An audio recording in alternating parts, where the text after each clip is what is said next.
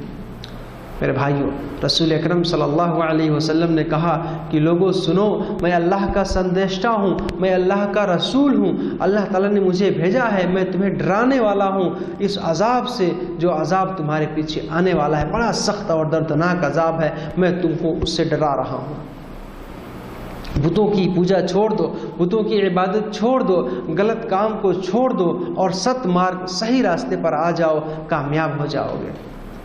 اسی میں آپ صلی اللہ علیہ وسلم کا چچا ابو لہب بھی تھا جو مسلمانوں کو بہت تکلیف دیتا تھا۔ جب اس نے یہ بات سنی تو اس نے کہا تیری ہلاکت، تیری بربادی ہو اے محمد، کیا تم نے ہمیں اسی وجہ سے بلایا تھا؟ کیا تو نے ہمیں اسی وجہ سے بلایا تھا؟ میرے بھائیو، اللہ کو یہ بات پسند نہیں آئی۔ اللہ تعالیٰ نے اس کی برائی بیان کرتے ہوئے اور اس کو ترسکرت اور اپمانت کرتے ہوئے اس کے خلاف اور اس کے وپریت اللہ تعالیٰ نے اس کے بارے میں قرآن کی آیت نازل کر دی، قرآن کی ایک مکمل صورت، ایک پوری صورت نازل کر دی جو اس کی ہجو اور اس کی برائی بیان کرتی ہیں۔ اللہ تعالیٰ نے کہہ دیا کہ تبت یدا ابی لہب وتب ما اغنى عنه ماله وما كسب سيصلى نارا ذات لهب وامرأته حمالة الحطب في جيدها حبل من مسد۔ ارتھات ابو لہب کے دونوں ہاتھ ٹوٹ گئے اور وہ برباد ہو گیا، چھتی گرست ہو گیا، اور جو اس کے مال اور سمپتی تھے اس کو کچھ نہ کما سکے، اور جو اس نے کمایا تھا اس کو کوئی فائدہ نہیں دے سکے، اور بہت ہی جلدی وہ پرجولیت آگ میں جائے گا، اور اس کی بیوی جو لکڑیاں اٹھاتی ہے وہ بھی آگ میں جائے گی، اور اس کے گلے میں کھجور کی ایک رسی ہوگی۔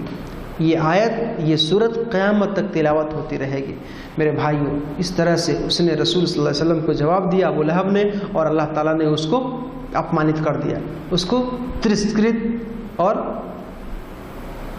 برباد کر دیا۔ اس کے بعد رسول صلی اللہ علیہ وسلم اپنی دعوت کو برابر جاری رکھتے تھے۔ لوگ جہاں ایک ساتھ جمع ہوتے تھے، جہاں ان کے سبھا گرہ ہوتے تھے، اسی طرح سے جہاں وہ لوگ بازاروں میں جاتے تھے یا جہاں ان کے جمع ہونے کی جگہ ہوتی تھی، ہر جگہ جاتے تھے، لوگوں کو اللہ کی طرف بلاتے تھے، ایکانت روپ سے بھی اور ساموہک روپ سے بھی، ہر طرح سے لوگوں کو اللہ کی طرف بلاتے تھے۔ بتوں کی پوجا چھوڑ کے ایک اللہ کی طرف آ جاؤ، غلط کام چھوڑ کے سیدھے راستے پر آ جاؤ، ایک اللہ کی عبادت کی طرف لوگوں کو مارگدرشن کرنے لگے، اندھیرے سے، برائی کے اندھیرے سے نکال کر روشنی کی طرف لانے لگے، پرکاش کی طرف لانے لگے۔ میرے بھائیوں، اس میں بہت سارے لوگوں نے اسلام میں قبول کیا، جو اسلام قبول کر لیتے تھے، جو صحیح مارگ میں آ جاتے تھے۔ یہ کافر لوگ، مکہ والے، ان کو بہت یاتنا، بہت سجائے، بہت دکھ دیتے تھے، یہاں تک کہ حضرت عمار رضی اللہ تعالیٰ عنہ کے والد یاسر اور ان کی امی سمیہ کو انہوں نے اتنا دکھ، اتنا پیڑا، اتنا سزائے دیا کہ وہ اس سزائے کو، اس پیڑا کو سہن نہ کر سکے، اور دونوں اللہ کے راستے میں شہید ہو گئے۔ اور حضرت سمیہ اللہ کے راستے میں اسلام میں پہلی شہادت کا درجہ حاصل کرنے والی عورت بنی۔ اسلام کے اندر پہلی شہادت پانے والی عورت حضرت سمیہ ہیں، اور انہیں پہلی شہادت کا درجہ حاصل ہوا ہے اسلام میں، چونکہ انہوں نے اپنے ایمان کو بچانے کے لیے، اپنے اسلام کو بچانے کے لیے اپنے جان کی قربانی دے دی۔ اسی طرح سے حضرت بلال رضی اللہ تعالیٰ عنہ، جو امیہ ابن خلف کے غلام تھے، انہوں نے حضرت ابوبکر صدیق رضی اللہ تعالیٰ عنہ کے مادھیم سے اسلام سویکار کیا تھا۔ جب امیہ کو پتہ چلا تو آپ کو جنزیروں میں جکڑ کر کے دوپہر کے وقت میں باہر ریت میں لے کے جاتا تھا۔ ادھر سعودی میں ریت کتنے سخت اور زیادہ ہوتے ہیں، اس ریت پہ سلا دیتا تھا، اتنی گرم ریت پہ سلا کر کے اوپر سے پتھر رکھ کے دباتا تھا اور کوڑوں سے مارتا تھا، اور کہتا تھا کہ تم اسلام سے پھر جاؤ، تم اسلام کو چھوڑ دو، تم محمد کا ساتھ چھوڑ دو۔ لیکن حضرت بلال رضی اللہ تعالیٰ عنہ کے منہ سے صرف احد کا نام نکلتا تھا، اس کے علاوہ اور کچھ بھی نہیں نکلتا تھا۔ میرے بھائیوں، آپ غور کریں، ان کی غلطی کیا تھی جن کو اتنا سزا، اتنا دکھ اور پیڑا دیا گیا؟ صرف یہی کہ انہوں نے بتوں کی پوجا چھوڑ دی، انہوں نے جو لوگ پدبھرشٹ ہو گئے تھے، برائیاں کرتے تھے، دراچار، بے بیچار کرتے تھے، گندے کام کرتے تھے، اتیاچار کرتے تھے، اس کو چھوڑ دیا تھا، ایک اللہ کی طرف آ گئے تھے۔ ان کی غلطی کیا تھی کہ جو شروع سے سناتن دھرم چلا آ رہا ہے، شروع دنیا سے، جو شروع سنسار سے صحیح مارگ چلا آ رہا ہے، یہ اسی کو اپنائے ہوئے تھے، اور بعد میں جو اپنے سوارتھ کے لیے جنہوں نے اسلام دھرم میں اور دین میں پریورتن کیا، الگ الگ راستے بنا لیے، ان کی باتوں کو انہوں نے چھوڑ دیا تھا۔ صرف یہی غلطی میرے بھائی، اسی وجہ سے ان کو اتنا یادنا دیا گیا۔ بہرحال ایک دن امیہ ابن خلف ایسے ہی انہیں یاتنا دے رہا تھا کہ ابوبکر صدیق رضی اللہ تعالیٰ عنہ نے دیکھ لیا، انہیں رہا نہ گیا، انہوں نے فوراً حضرت بلال کو خرید لیا، ان کی پوری قیمت ادا کر دی اور خرید لیا، خرید کر کے حضرت بلال رضی اللہ تعالیٰ عنہ کو اللہ کے راستے میں آزاد کر دیا۔ میرے بھائی، اس طرح سے اور مسلمانوں کو بہت پیڑا، بہت دکھ دیا گیا، اور رسول صلی اللہ علیہ وسلم خود جب پرچار پرسار کرتے تھے، لوگوں کا مارگ درشن اور پتھ پردرشن کرتے تھے، تو لوگ بہت یاتنا اور سزا دیتے تھے۔ جب مسلمان کہیں جمع ہوتے تھے یا کافروں کو پتہ چلتا تھا کہ فلاں شخص نے اسلام قبول کیا ہے، تو انہیں بہت دکھ دیتے تھے، بہت سزا دیتے تھے۔ تو رسول صلی اللہ علیہ وسلم نے لوگوں کو کہہ دیا تھا کہ لوگ چپکے سے، گپت روپ سے اللہ کی عبادت کریں، ایک ساتھ جمع نہ ہوں۔ تو لوگ چھپ چھپ کے عبادت کرتے تھے اللہ کی، اور رسول صلی اللہ علیہ وسلم تو کھلم کھلا کعبہ کے اندر جا کر کے اللہ کی عبادت کرتے تھے، نماز پڑھتے تھے، اور لوگوں کو اللہ کی طرف بلاتے تھے، برائی سے روکتے تھے، اچھے کام کا حکم دیتے تھے۔ اور اس میں لوگ جو برائی کرنے والے، جو اتیاچاری، اپرادھی اور پاپی لوگ تھے، وہ رسول صلی اللہ علیہ وسلم کو بہت سزا دیتے تھے۔ ایسے ہی آہستہ آہستہ الحمدللہ صحیح مارگ میں آنے والوں کی، صحیح راستے پر آنے والوں کی تعداد بڑھتی گئی، اسلام لانے والوں کی تعداد بڑھتی گئی، اور وہ دھرم جو شروع دنیا سے چلا آ رہا ہے، سناتن دھرم، اسلام دھرم، جس کو لوگوں نے چھوڑ دیا تھا، جو ابراہیم علیہ السلام کا دھرم تھا، جو لوگ بھول گئے تھے، لوگ اس کی طرف آنے لگے اور صحیح مارگ میں آنے لگے۔ میرے بھائیوں، اور جو کافر لوگ تھے، جو اتیاچاری اور گھمنڈی لوگ تھے، انہوں نے لوگوں کو سزا دینا شروع کیا، یہاں تک کہ جب سزا بہت زیادہ ہو گئی تو مسلمانوں نے پھر حجرہ کی طرف، حبشہ کی طرف ہجرت شروع کر دی، اور پھر مکہ کو چھوڑ کر دوسرے شہروں میں، مدینہ کی طرف بھی چلے گئے۔ انشاءاللہ یہ باتیں ہم اپنے آنے والے کل کے درس میں سیکھیں گے، کل کے پاٹھ میں سیکھیں گے۔ میرے بھائیوں، اللہ تعالی ہم سب کو رسول صلی اللہ علیہ وسلم کے جیون سے اور صحابہ کرام کی زندگی سے سبق حاصل کرنے کی توفیق عطا فرمائے کہ صحابہ کرام نے ایمان کے لیے کتنی محنتیں، کتنی قربانیاں دی ہیں، کتنے دکھ سہے ہیں، لیکن انہوں نے اپنے ایمان کو، اپنے اسلام کو بچایا ہے، اور دنیا میں اور آخرت میں ہر جگہ سفلتا پائی ہیں۔ تو ہم کو بھی کوشش کرنی چاہیے اپنے ایمان کو بچائیں اور اللہ کی عبادت کریں۔ اللہ تعالی ہم سب کو ہر نیک کام کرنے کی ہمت اور طاقت دے۔ آمین۔ والسلام علیکم ورحمۃ اللہ وبرکاتہ۔